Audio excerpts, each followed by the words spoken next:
Long ago, it led to a fabulous campaign, and even though he didn't win that round, many candidates earn their stripes by running in previous campaigns and learning what's necessary and how to connect and to win races in the future and go on to great success. And I feel that we've got a candidate like that right here in Mark Levine.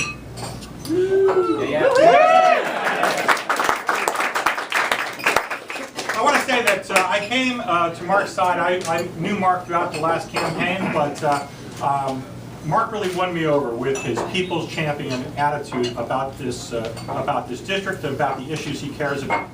Mark is a true progressive, and Mark has articulated some spectacular views, the kind of views that we all love to hear from people like Elizabeth Warren. Mark is also extremely creative, and he's been working on issues his whole life, working on issues that mean so much to him, and because he really cares about these issues and cares about the people that are behind the issues and that are helped by the various programs and ideas that government can benefit people through. And it's that kind of enthusiasm and intelligence and really activism that inspires me to be involved in this race, and I think it's inspiring all of us today to be here to help Mark. And along those lines, I want to say that we don't want to spend too much time with me. I know we want to get to some other folks, and so I want to introduce one after the other some very special people who have come here today to show their support and to express their views and what they know about Mark. So I want to begin with a very good friend, Rick Rosendall. Rick is the president of the Gay and Lesbian Activist Alliance in Washington, D.C. And they've known each other a long time, and I'd like to give Rick a chance to show why Mark has cared about the issues that Rick has dealt with and why he has followed through so often on behalf of those issues with Rick. So please welcome Rick. Rick over. I don't know what I'll do without a microphone. I have no experience with yelling in DC politics. I met Mark Levine many years ago through our mutual friend, Mark Thompson, who is one of the personalities at Sirius XM Progress, the progressive channel on the satellite radio. Mark and I had in common that we both worked on marriage equality issues. In the late 90s, Mark co-founded marriage equality in California. And for more than 20 years, I've been working on marriage equality in DC. There are, in elective politics and in political advocacy, there are show horses and work horses. Mark Levine is not a show horse. He's a good-looking guy, but he's not a show horse. He works.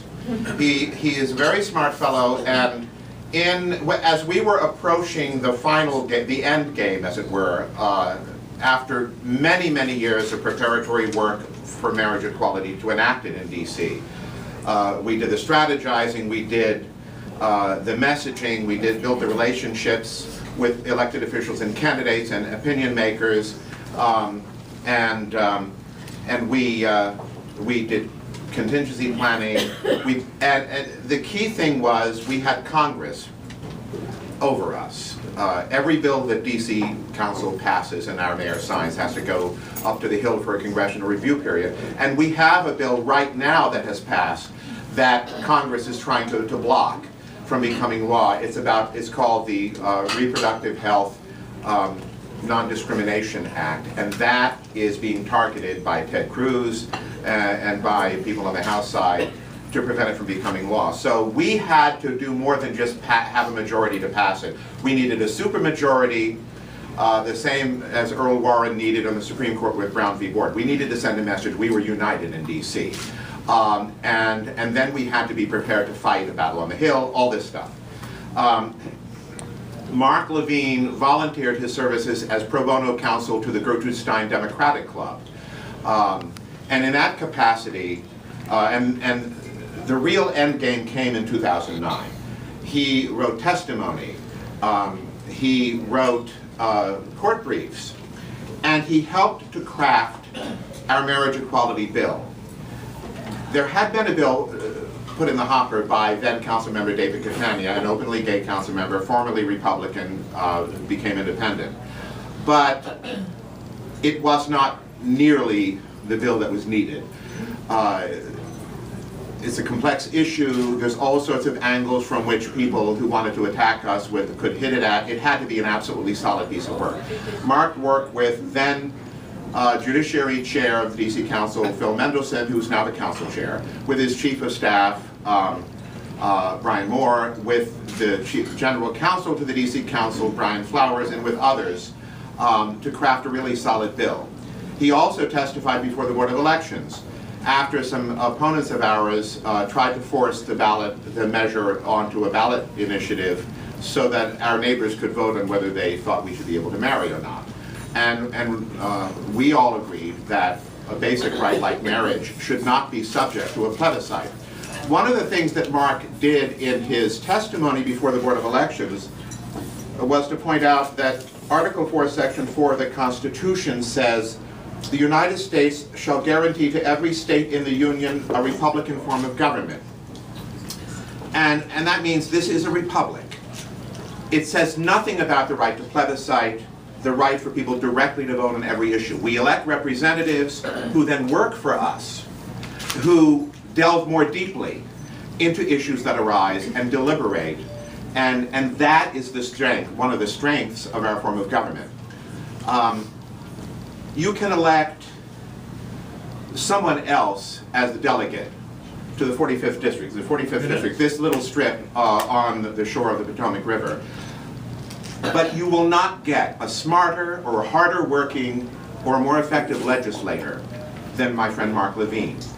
And as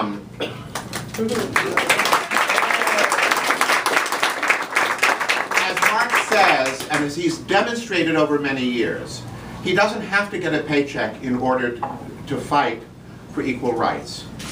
I was scanning his issues summary on the page, the paper that there's copies of here.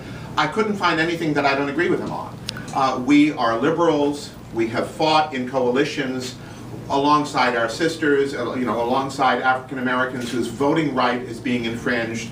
There's a whole lot of issues that we thought were settled 4 and 5 decades ago that the radical right is attacking us on.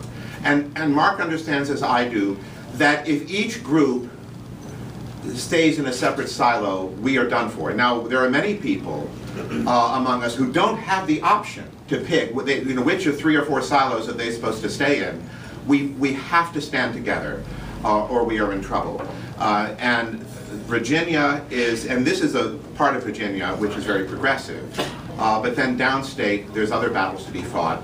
There was very closely fought races at the state level a couple of years ago. Every vote has to count. And so all I can say as somebody from the other side of the river is it has been a pleasure, been highly productive working with Mark Levine, and I think you could not do better than him. And he'll work for free as a volunteer, but when you elect him to the state legislature, you are improving you're giving him leverage, as he says, to get the best deal for the people of the 45th District. And I encourage you to do that.